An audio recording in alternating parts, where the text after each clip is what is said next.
hear is that we've marched, we've been marching. Now we're calling for a march.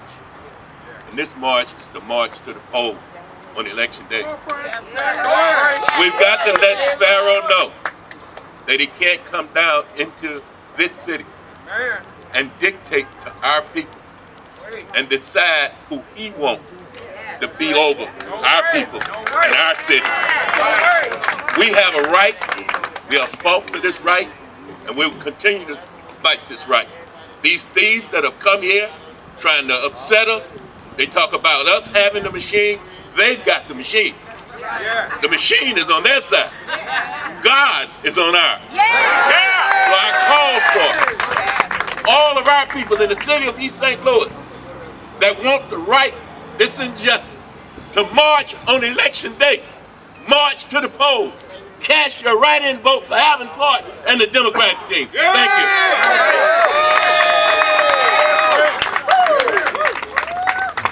And we have a prayer luncheon that begins promptly at 12 o'clock. But because we've invited so many members of the media here today, we're going to ask that you bring your questions. And you can see we have a whole team of people who are ready to help answer them. Are there questions that you have for us this afternoon? So Mayor, basically you're saying that this was kind of a setup, right? This was clearly a setup.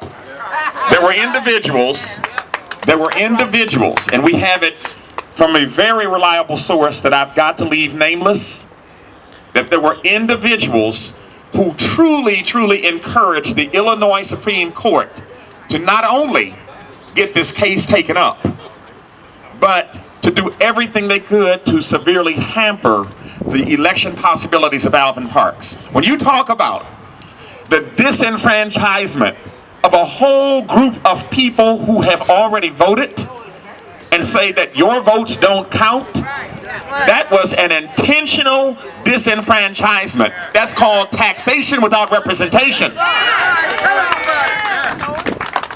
That's called, we're going back way beyond Selma.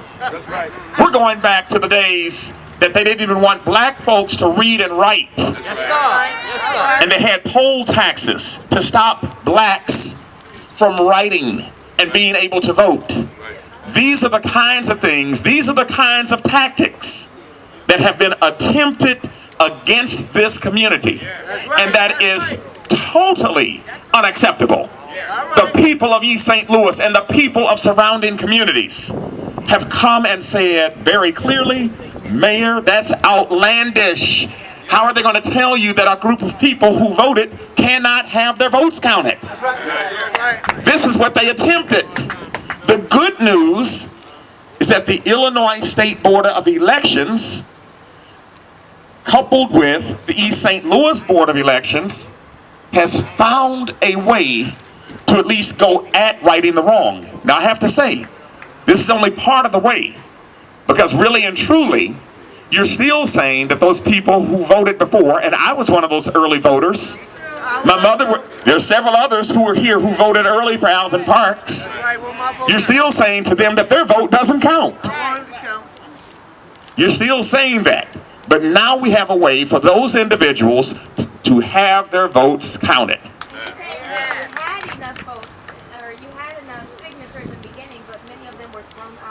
The signatures were considered unacceptable because the line next to the individual's name had an address of where they actually lived in East St. Louis, but the voter's registration address that was on file with the Board of Elections was something different because they hadn't changed the registration yet. And that was the essence of what happened to some of those petitions. So the essence of it is we had East St. Louisans, and you can see we have several East St. Louisans here. Several East St. Louisans here who are saying, yes, we are so glad that we have an opportunity to re-elect Mayor Parks. There were signatures of people that lived in the community. There were signatures of people that lived in the community that are saying that they want the mayor. They said they wanted the mayor. What happened is that they used the technicality to say that they didn't live in this house or live in that house. And that's part of the problem that existed. But they are still citizens, and they are people that voted for the mayor. That's right. Okay. Carolyn, you had a question?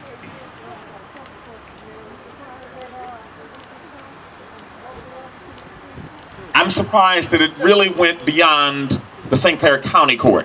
When you had a situation that the local Board of Elections had already ruled in December that we needed to remain on the ballot. They took it to the circuit court, and they ruled that we need to remain on the ballot. So they took it a step further and took it to the appellate court, which represents the 37 southernmost counties in the state of Illinois, and they ruled unanimously that we need to remain on the ballot. The fact that this went to the Illinois Supreme Court, when they ruled to say that we need to be removed from the ballot, we were disappointed, but actually prepared possibly for the write-in candidacy every step along the way. So now, we're more prepared and fortified than ever. We are absolutely ready to go and make sure that our people are totally enfranchised and have the opportunity to vote for Alvin Parks and the entire Life More Abundantly, the Turnaround Continued team. And by the way, we have a couple more of our team members who just joined us. Irma Galladay is now here. LaToya Greenwood is now here. So we are fully fortified and ready to go. Carolyn, you had another question.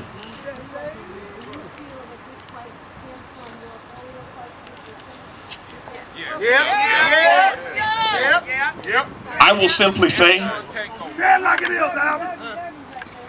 well, I will simply say that there are a lot of motivations that go into these kinds of situations. The attempted heisting and theft of an election is unthinkable, and quite frankly, is unspeakable.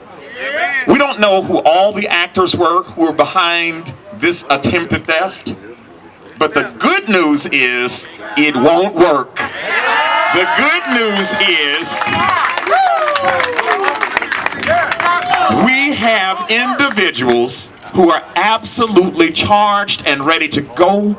You have citizens. I talked with a citizen yesterday. Let me give you just one more example. There's a young lady who I'll leave nameless, who's in a wheelchair and is basically immobile. She thought that because they had said her vote wouldn't be able to count, that number one, she couldn't vote for Alvin Parks. That's what she thought. And that she was now going to have to come to the poll and vote in person. So the question was, Mayor, how do I get down these steps? Who's going to get me to the poll? They are basically limiting my opportunity to vote. So that's what this whole thing really turns into. It turns into vote restriction and disenfranchisement that we definitely stand against here in East St. Louis. This is an opportunity to make sure that everyone has the opportunity to vote and vote for whomever they want. And this is our opportunity to go and win this election and keep our city a whole city that does not answer to dictatorship or puppeteering.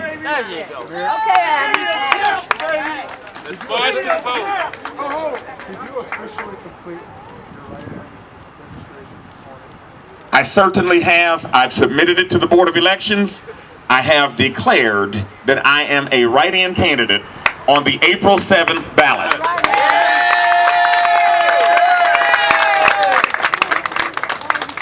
And we're gonna write you in. It is very important, Carolyn, because somebody, along with the rest of this team that you see assembled, along with individuals who are not here today, stand for East St. Louis.